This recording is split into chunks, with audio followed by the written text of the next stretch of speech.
Ada yang belum isi, teman-teman?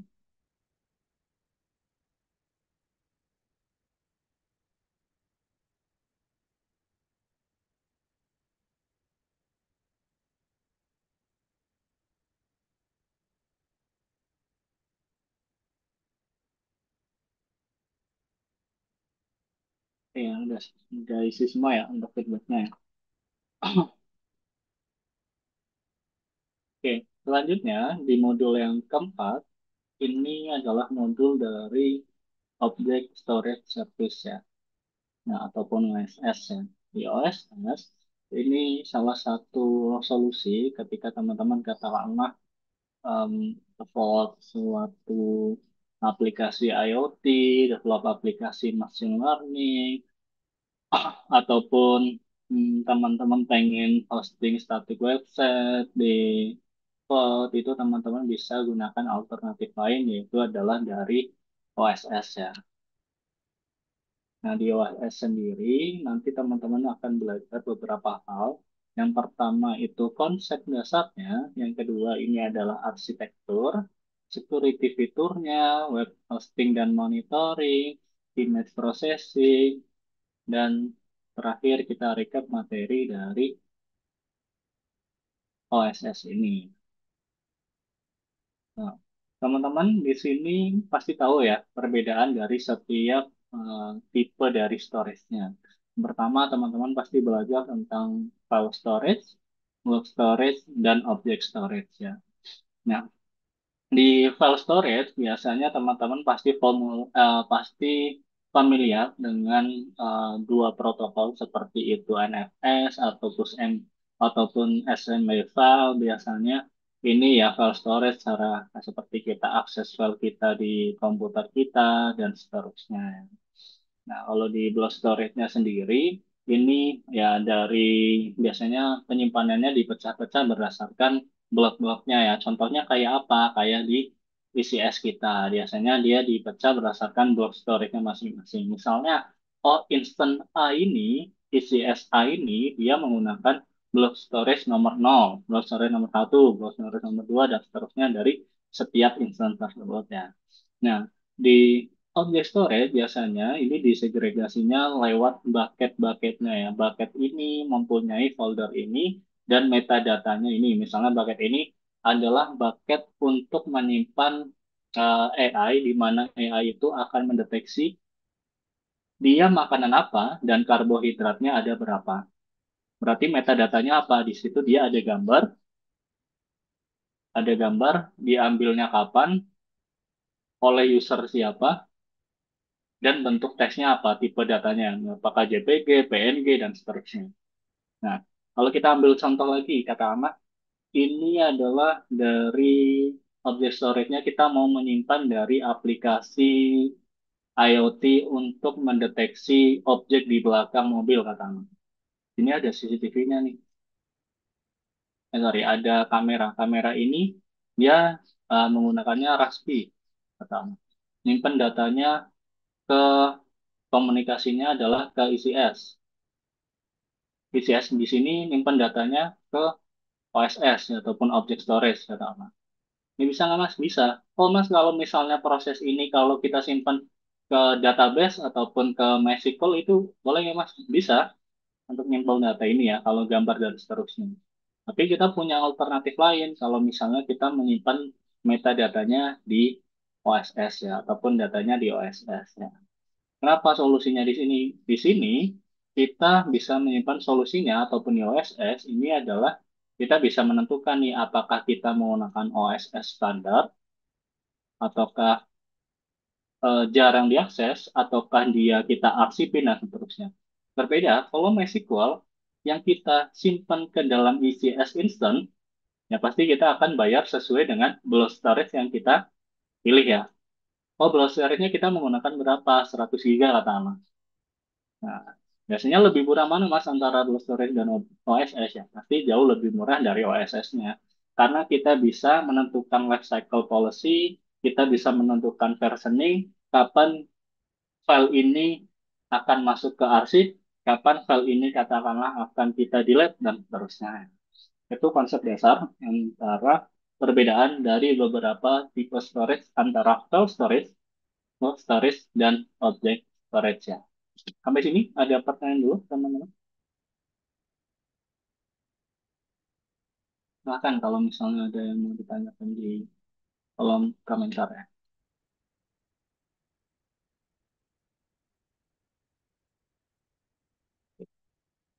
Traditional storage dan ini adalah dari cloud storage-nya. Nah, ada nggak Mas alternatif lain? Katakanlah kita mau di on-premise sendiri, kita mau menggunakan cloud storage. Ada yang tahu alternatif lain?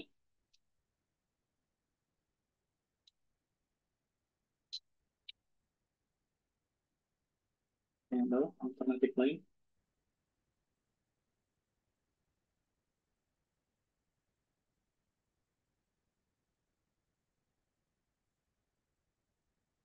Solusinya apa kalau misalnya saya mau menggunakan object storage tapi di on-premise saya?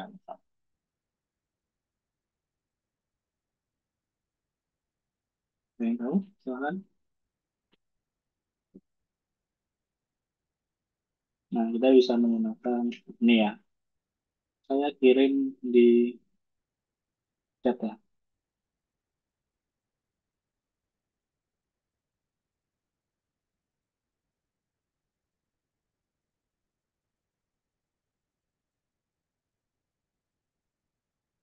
Oke.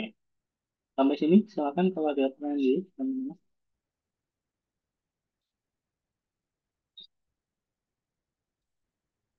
Nah, selanjutnya, kalau gada kita lanjut. Traditional storage. Ini ya pertama traditional storage ya kita harus dulu saturasinya ya, katakanlah. Nah, kalau datanya tambah banyak, ya kita butuh penyimpanan yang lebih memadai dengan memenuhi beberapa komplain, katakanlah server backupnya di listrik backupnya seperti apa dan seterusnya. Nah, biasanya apa prosesnya? Kita evaluasi dari storage kapasitasnya, apakah masih cukup atau enggak, data backupnya seperti apa, policy yang kita buat apakah sehari sekali, data security-nya, dan cost control-nya ya, dari uh, data tersebut ya. Nah, di OSS,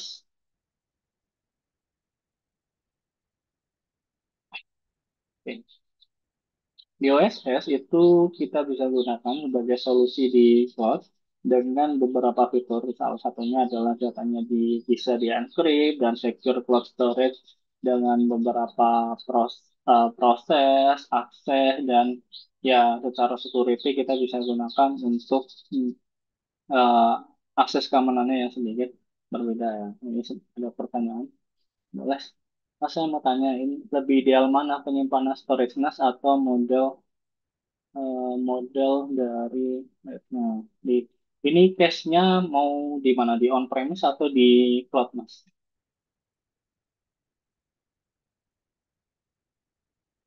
Atau mau fully on-premise Mas?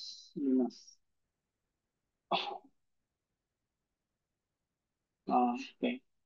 Nah, ini mau di level instant atau mau di level apa?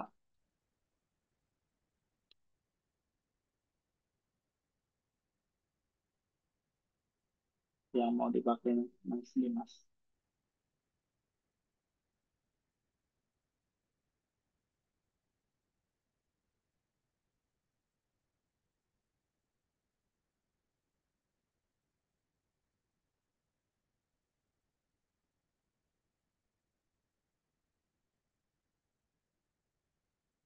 Boleh. Mau di level instant ataukah untuk file general aja Mas, nggak sampai ke level ICS atau seperti itu?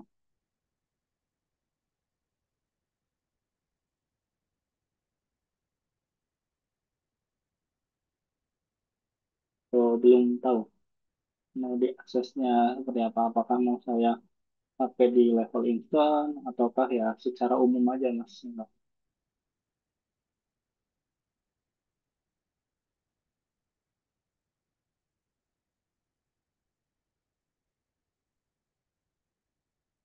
Ya mungkin saya jawab secara general aja ya. Nah, kalau hybrid bisa kan? Kalau hybrid bisa enggak? Enggak ya. Sepertinya kalau di level ICS itu kita cuma bisa menentukan ya apakah dia block storage ataukah kita sharing file di satu satu directory itu katakanlah untuk berbagai instance-nya ya. Nah, kalau NAS atau model yang kedua ini itu tergantung. Kalau misalnya kita ada penggunaannya itu lebih ke arah, katakanlah kita sharing nih filenya dengan tim lain, ya kita balik ke file storage yang tadi, kita lebih memilih NAS-nya ya. Tapi kalau misalnya kita ada isu terkait dengan eh, ya datanya harus ada terus, secara ini nggak boleh error dan seterusnya, nggak boleh korup dan seterusnya, kita pilih bukan yang NAS ya, paling itu sih pertimbangannya. Jadi tergantung, nah, ini case-nya apakah dia mau di-sharing dengan tim lain atau seperti apa dan seterusnya ya. Biasanya faktor utama dalam menentukan storage-nya apakah NAS atau bukan, itu kalau di saya sebelumnya itu ya, ini apakah diakses bareng-bareng atau enggak, sama seperti kalau di level ICS-nya, apakah ini diakses bareng-bareng untuk ke ICS yang lain atau enggak, dan seterusnya. Itu pertimbangan yang awal terlebih dahulu sih. Mudah-mudahan menjawab Mas Dimas ya. Pertimbangannya paling penting. Ya sama sama Mas Dimas. Nah, di traditional storage dibandingkan dengan OSS itu pertimbangannya biasanya masih volume dan isi to scale. Contohnya gini ya, saya pernah buat aplikasi di mana aplikasi itu adalah ya deteksi kendaraan dengan IoT dan nyimpen data ke awalnya nyimpen datanya adalah di ECS, eh, di virtualisasi lah seperti itu. Ternyata di virtualisasi itu kita harus mikirin kapan file ini di delete, dan ya kita harus nambahin, harus siap dengan konsekuensi ketika datanya besar. Ternyata ketika kita create ECS-nya itu kita nggak cukup nih. Berbeda dengan ketika kita menggunakan OSS ataupun Object Storage Service, ya kita harus nggak usah mikirin tentang hal itu. Pasti ini cukup, yang kita pikirin adalah life cycle-nya. Setelah 30 hari ini, yang sebelumnya adalah standar access, kita bisa pindahkan katakanlah infrequent access. Setelah 1 bulan, katakanlah saya bisa pindahkan ke arsip dan seterusnya. Nah, ini bisa memastikan bahwasanya OSS ataupun object storage biasanya pasti dia memiliki high availability dan PS juga ya dari fitur-fitur tersebut. Iya, betul-betul Mas Catur. Ini seperti S3, beda aja istilahnya. Cuma yang di OSS sendiri, dia secara SLA-nya jauh lebih tinggi dari S3, dan ketika dia upload file, dia kapasitasnya jauh lebih besar. Kalau di S3 kan ketika kita upload file itu ada maksimumnya 5 GB ya. Kalau di sini 20 GB ya. Jadi plusnya di OSS itu ya itu ya. Jadi SLA-nya lebih besar, 90,9 berapa persen. Kalau di S3 itu 99,99%, beda beda jauh ya antara OSS dan S3. Dan ketika upload file itu limitnya jauh lebih tinggi di OSS. Mudah-mudahan menjawab Mas Safar.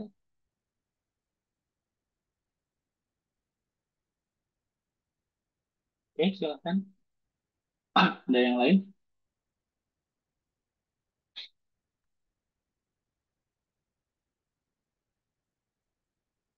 Oke. Kelebihannya apa? Terima kasih Mas Satur dan Mas Dimas atas pertanyaan yang tadi ya.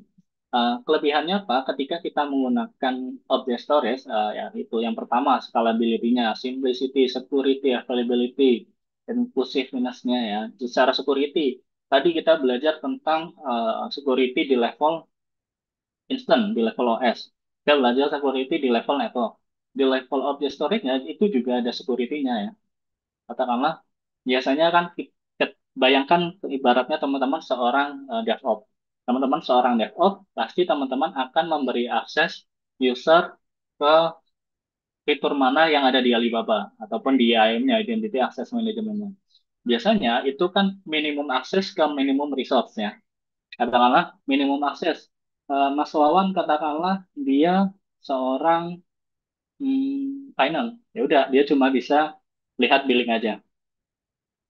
Nah, saya katakanlah seorang front end engineer yang deploy aplikasinya hanya ke object storage. Ya udah, saya hanya dikasih object storage-nya aja. Apakah dia full admin ataukah dia read only dan seterusnya. Itu dari beberapa kelebihan antara object storage-nya ya. Nah, secara ya, scalability-nya dia itu masih volume dan ya bucket size-nya biasanya yang perlu diperhatikan dari sisi ini ya kesalahan konfigurasi nama di awal ya karena kita nggak bisa rename dari bucket kita. Selanjutnya ini kita bisa akses via RESTful API ataupun REST API, bisa akses via konsol.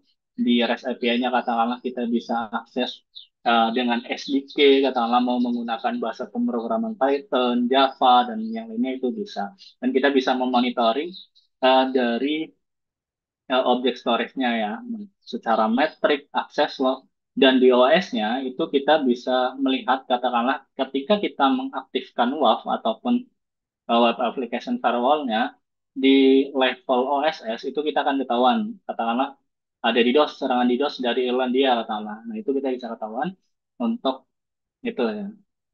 Nah, ini fleksibel upload, apakah dia normal, multiport, ataupun dia append ya. Berbeda kalau misalnya di S3 dia nggak bisa append ya untuk dari penyimpanan datanya dibandingkan dengan apa OSS-nya gitu.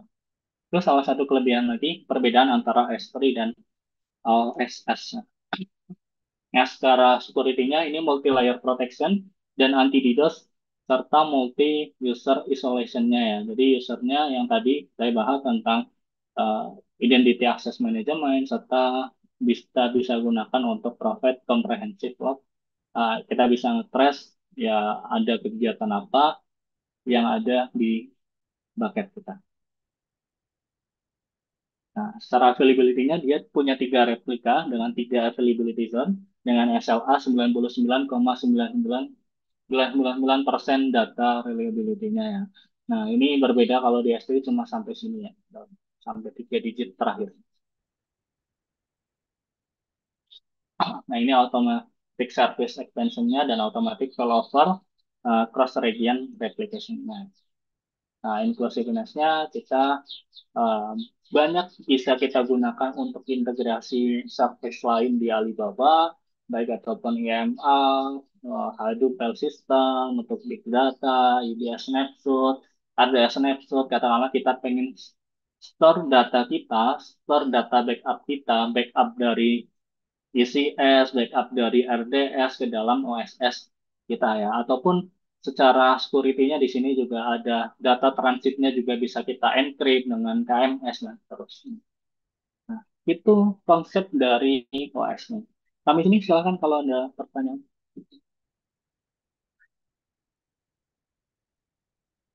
Kalau nggak ada, saya minum sebentar.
Oke, kita kembali.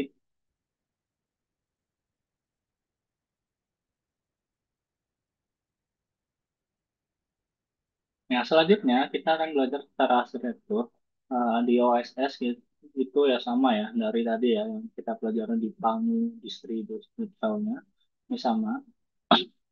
OSS itu di di fiturnya ketika kita mau upload objek kita biasanya kita harus buat bucketnya dulu. Bucketnya itu harus unik berbeda dengan yang lain.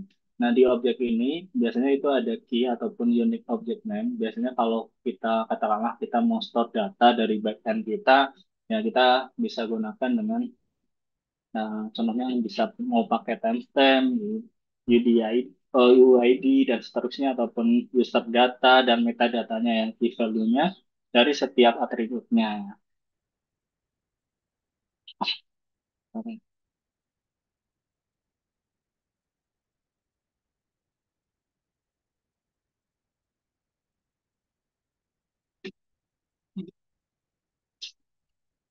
Nah, dari multiple upload-nya yang disupport oleh Alibaba untuk OSS ini itu sampai 48,8 tera.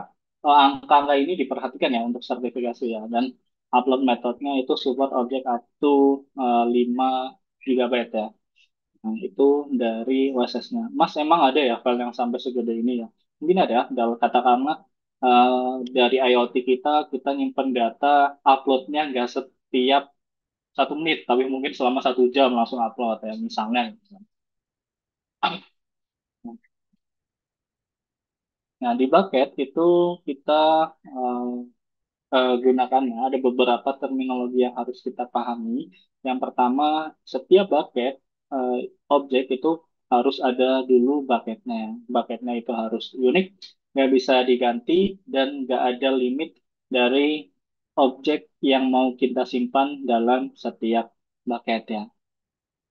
Nah, Nah, aksesnya gimana? Di level bucketnya, kita bisa setting secara security levelnya, apakah dia mau public bucket ataukah private bucket. Nah, ini yang perlu diperhatikan. Seringkali kesalahan-kesalahan miskonfigurasi ini yang banyak ditemui. Misalnya adalah ketika bucketnya ada informasi yang memang harusnya nggak publik. Ternyata kita lupa bahwasanya publiknya itu kita checklist. Nah, itu salah satu peran penting ketika kita ada bagian di dalam DevSecOps ataupun ya di bagian DevSecOps ataupun di bagian security-nya itu ada namanya infrastruktur as a code scanning ya. Biasanya dia mengecek secara infrastruktur apakah infrastruktur kita itu sudah sesuai dengan standar yang ada, katakanlah standar di OWASP dan seterusnya. Nah, OSS ini kita punya objek yang unik di mana itu HTTPS-nya ini adalah sebuah protokol. Bucket name-nya misalnya adalah image bucket, OSS, AT, Southeast Asia, Southeast 1. Ini adalah bucket endpoint-nya yang biasanya di sini mengindikasikan kita menggunakan region mana. Dan terakhir ini adalah object name-nya. Misalnya, kalau misalnya ini nggak kita pengen setup untuk public, ternyata kita bisa akses ini ketika di Google Chrome, kita akses URL-nya, datanya kita lihat, berarti kita ada kesalahan konfigurasi dalam membuat OSS-nya ya, ataupun dalam membuat bucketnya. Yang dicek di mana ya? Di bucketnya. Kita setup, kita cek lagi apakah kita checklist publiknya atau enggak dan seterusnya.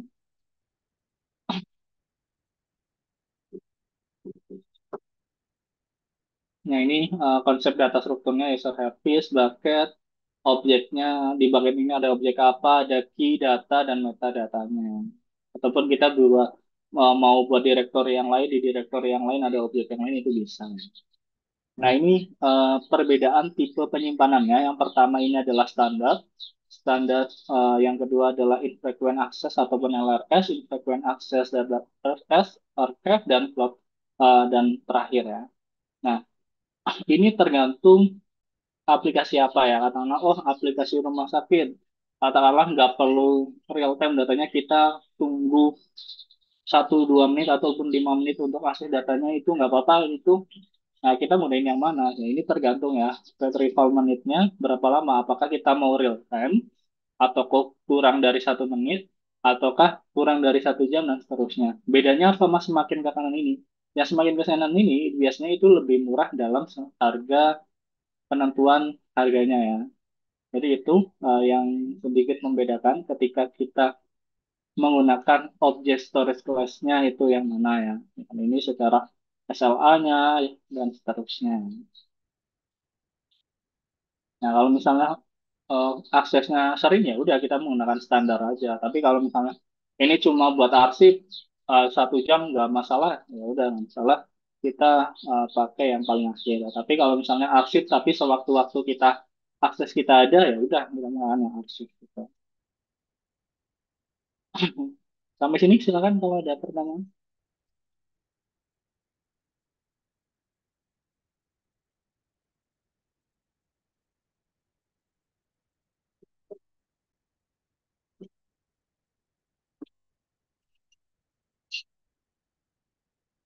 Oke, nggak ada ya. Nah, selanjutnya di OSS itu kita bisa tentukan secara life cycle rule dari setiap objeknya ya. Jadi kalau yang tadi kita belajar dari objek storage tipe-nya, lalu kita bisa menentukan nih, katakanlah setelah 60 hari filenya akan kita delete. Ataukah setelah 60 hari kita transisi ke storage kelas yang lain. Kita harus kita arsipkan nih, katakanlah setelah 3 bulan pasien ini nggak akan ke rumah sakit lagi, ya udah kita arsipkan. Itu salah satu contoh case study-nya ya dari uh, life cycle-nya ya. Nah, ini cross region replication-nya kita bisa enable ataupun redundant storage-nya dan versioning dari setiap bucket kita ya. Oh, version 1, version 2 dan seterusnya. Nah, misalnya klien nih request data OSS-nya, objek ini nggak ada, katakanlah objeknya nggak ada request result from the source URL, dan dia akan akses dari, dia akan nyimpen lah ke data OSS-nya, baru dia return ke data ke kliennya. Jadi kita bisa gunakan OSS untuk mirroring dari datanya. Ya. Ini seamless ya jatuhnya dari migration datanya tersebut ya. Ataupun yang kedua redirection ya, itu juga sama. Nah, selanjutnya kita bisa akses lognya dengan cara kita mengenable lognya dan destination bucketnya apa, log profitnya itu apa. Karena di sini kita mau menggunakan untuk kita analisa lagi nih, kita integrasikan lagi dengan Apache Spark ya untuk scraping datanya itu kita bisa gunakan juga ya untuk real time analisa lognya. Ini menarik katakanlah kayak kita pengen tahu nih kondisi server dari kondisi dari bucket kita seperti apa. Katakanlah kita hosting di situ, oh trafficnya seperti apa itu kita bisa lihat eh, dari fitur yang ini ya real time. Sampai sini silakan kalau ada pertanyaan.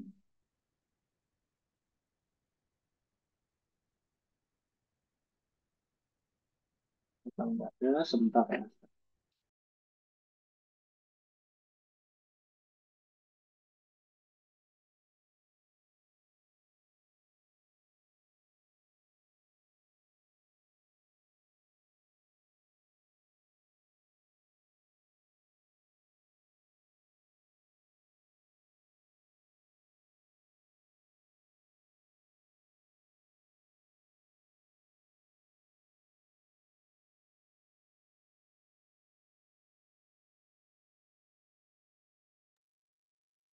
Oke, selanjutnya kita akan bahas tentang OSS arsitekturnya. Ini secara OSS arsitekturnya, dia ada protokol akses layer, data akses layer, dan persistent storage layer-nya. Nah, ini kita harus unik antara bucket dan bucket yang satu dengan bucket yang lainnya. Ini contoh dari objeknya, kita include tab-nya dan protokolnya di mana, dan region apa yang akan kita akses ya, karena kita di satu-satu dan seterusnya. Itu dari arsitektur, kita nggak terlalu bahas ya, tadi udah kita bahas ya. Nah, selanjutnya secara security fitur, ini bisa dibaca nggak nih? Bisa ya? Ini aja. Nah, di OSS ini kita bisa beberapa security fitur ya, protokolnya menggunakan HTTPS endpoint, ataupun kita bisa gunakan akses kontrol, bucket dan objek level ACL, dan bucket policy-nya, serta kita bisa gunakan Identity Authentication RAM dan STS untuk konfigur akses policy dan print permission, ataupun server set encryption ya, kayak SSE KMS, SSE OSI, dan seterusnya. Itu beberapa fitur yang kita bisa gunakan untuk secara security-nya. Nah, nah, ini server set encryption dan identity authentication RAM dan STS ya. Nah, contohnya ini kita di level OSS-nya ya, bucket dan object access control list-nya. Katakanlah bucket name-nya apa, akunnya siapa yang pengen kita setting untuk policy-nya ya. Katakanlah akun ini yang kita pengen setting nih. Nah, storage class-nya apa? Apakah dia standar, infrequent access, ataukah kita arsipin ya? Nah, akses kontrolnya apakah dia private, public read, atau public read write ya? Nah, ini diperhatikan di sini ya. Paling kalau diujikan yang ini ya. Nah, tipe dari OSS, akses kontrolnya ada apa aja? Apakah ada private, adakah public read, ataukah public read write-nya ya? Nah, tipe storage class-nya yang membedakan apa antara standar, infrequent access, dan access read ya. Oke. Nah, di OSS Security Fitur dia ya ibaratnya ketika kita upload ataupun download data itu kita menggunakan HTTPS-nya bisa kita enable atau enggak ya. Kita bisa mengenable untuk SSL encrypt-nya dengan kita mengenable HTTPS-nya ini ya untuk memastikan bahwasannya ya prosesnya itu jauh lebih aman ya. Nah, lalu gimana untuk data transitnya ya? Katakanlah kita bisa menggunakan SSE KMS ataupun SSE OSS. Ini default key yang digunakan untuk encrypt objeknya. Kalaupun KMS ya kita harus setup lagi encryption-nya mana yang mau kita gunakan untuk server set encryption-nya ya, ataupun kita support untuk eh, mau bawa software sendiri dan seterusnya. Nah, ataupun kita menggunakan JSON nih untuk mengedit bahwasannya bucket ini policy-nya apa, apakah dia allow untuk list object, ataukah dia allow untuk di-delete, ataukah dia nggak boleh di-delete, dan seterusnya ya. Itu kita bisa define di RAM policy-nya ya.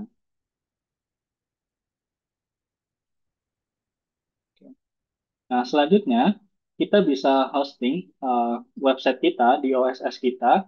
Dan jadi solusi yang lain tadi kita bisa hosting di ECS websitenya, ataupun kita mau hosting di OSS itu jauh lebih murah. Nah, memang kita harus katakanlah kita harus beli ECS kita ya, beli ECS dulu, kita deploy aplikasi ke ECS, kita kan butuh waktu dalam dia pakai bahasa pemrograman apa, kita install library-nya dulu. Katakanlah kalau mau pakai Docker, kita install Docker-nya dulu, kita install orkestratornya, dan seterusnya. Kita bisa menggunakan solusi lain, yaitu adalah web hosting dan monitoring di OSS-nya. Nah, kita bisa hosting website kita di OSS dengan biaya yang jauh lebih murah, high availability, dan di situ udah ada fitur untuk WAF-nya, Web Application Firewall-nya. Berbeda kalau misalnya kita hosting di ECS, kita harus cari third party untuk katakanlah untuk WAF-nya, ataupun kalau mau menggunakan CDN juga bisa. Nah, di CDN-nya kita enable dari CDN-nya, lalu ataukah kita enable firewall-nya di level load balancer-nya dan seterusnya. Nah, caranya gimana? Kita tentukan nih default homepage-nya di mana, katakanlah di index.html dan seterusnya ya. Nah, kita domainnya di DNS-nya kita pilih nih mau dari bucket apa dan seterusnya, ataukah kita mau akses lewat bucket name-nya aja, protokolnya itu juga bisa ya. Nah, kita bisa memonitor nih uh, untuk aplikasi kita yang jalan di OSS kita ya, dan kita bisa memonitor juga untuk DDoS-nya. Nah, sampai sini silakan teman-teman kalau ada pertanyaan.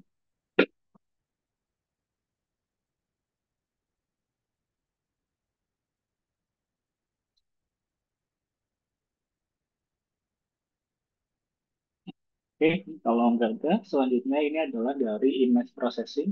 Di image processing, kita bisa monitor eh, misalnya, di Alibaba Cloud di image processing ini service fitur untuk capacity, high security, low cost, dan high reliability dari data yang kita upload dan kita store image-nya di OSS. Nanti kita bisa gunakan untuk proses image kita dimanapun, kapanpun. Yang penting kita tahu komunikasinya mau via apa ya. Jadi kita bisa upload data kita, proses image kita, dan download image kita ya.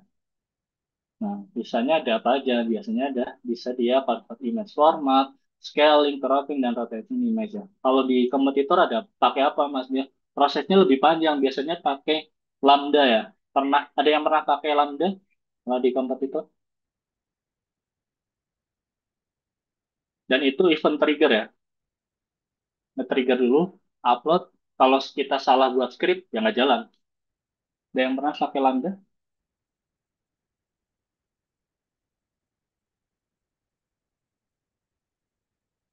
Pernah ya? Nah, itu event event event event base ya jatuhnya. Terima kasih Mas Wawan udah menjawab ya. Nah, aksesnya, prosesnya, ini kita akses metodenya, bucketnya apa, endpointnya apa, objeknya, dan query yang pengen kita jalankan. Itu dari materi OSS. Nanti setelah sesi yang kelima ada sesi quiz. Perhatikan soalnya betul-betul. Pastikan di akunnya teman-teman sudah bisa mengakses materi. Nanti akan ada quiz di akun Alibaba-nya masing-masing dan persiapan untuk sertifikasi. Tapi nanti saya akan tambahkan materi untuk latihan soal setelah materi yang terakhir. Sampai sini, silakan kalau ada pertanyaan. Jadi di OSS kita tadi belajar tentang konsep OSS, arsitektur, security fitur, gimana caranya website hosting, image processing, dan seterusnya. Kalau nggak ada, kita masuk ke materi terakhir yaitu adalah RDS. Link materinya nanti